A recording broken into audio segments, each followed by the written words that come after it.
Happy birthday to you. Hey people! Annyeonghaseyo! It's me again. It's long time no vlog dahil nga super busy naman ang person.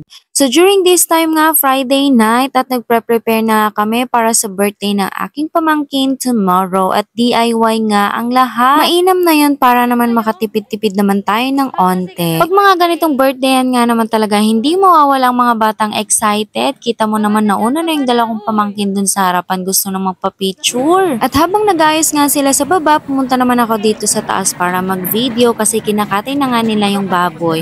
More than 150 kilos daw yan, so super laki nga niyan. At ang ambag ko nga pala dito ay syempre taga-video lang kasi nga hindi ako makatulong dahil pagod na pagod ako katatapos lang ng kabrasok during that time.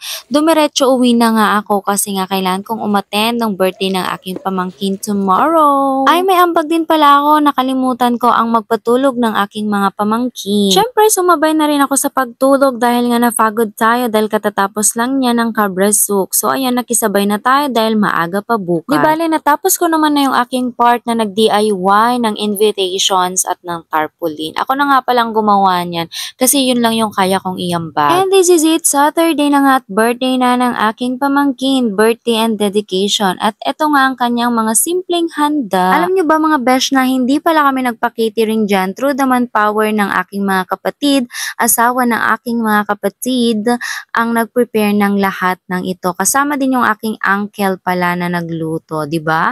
Puro ano lang to, puro manpower lang of the family kasi talaga agtitinulong tegkakabsat. Buti na lang talaga masipag ang aming ipag at ang aking bayaw para sa mga ganitong event. Patunay lang talaga na napakaganda ng resulta ng mga magkakapatid na nagtutulungan. Naalala ko tuloy yung sinabi ni Tony Gonzaga na ang isang taong dapat hindi mo makaalitan ay ang iyong kapatid. Kasi nga iwanan ka man ng lahat, ang kapatid mo ay nandyan pa rin at kapatid mo pa rin siya. Shoutout ko man natin kabsat ko nga very masipag, kaya na daw niyang maging catering o magsama lang daw sila ng aking ipag, kaya da ka nun.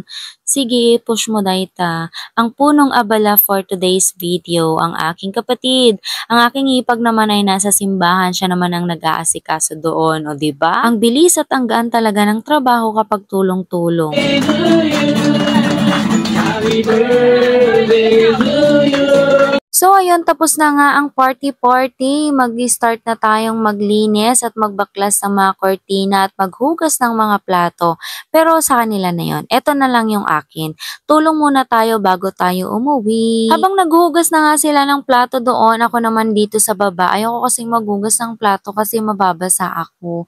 Ayoko mabasa kasi uuwi pa ako ng Quirino. Hinihintay ko na nga lang yung aking sundo dyan para umuwi kasi may pasok pa kinabukasan. So yun lang mga besh, wag mong kakalimutan, wag mong magiging kaalitan ng iyong kapatid bagkus mahalin mo sila. At wag mo din kakalimutang mag-spread ng mga positibong bagay dito sa mundong punong-puno ng negatibo. Wag mo rin kakalimutang i-enjoy ang iyong buhay. Anyong!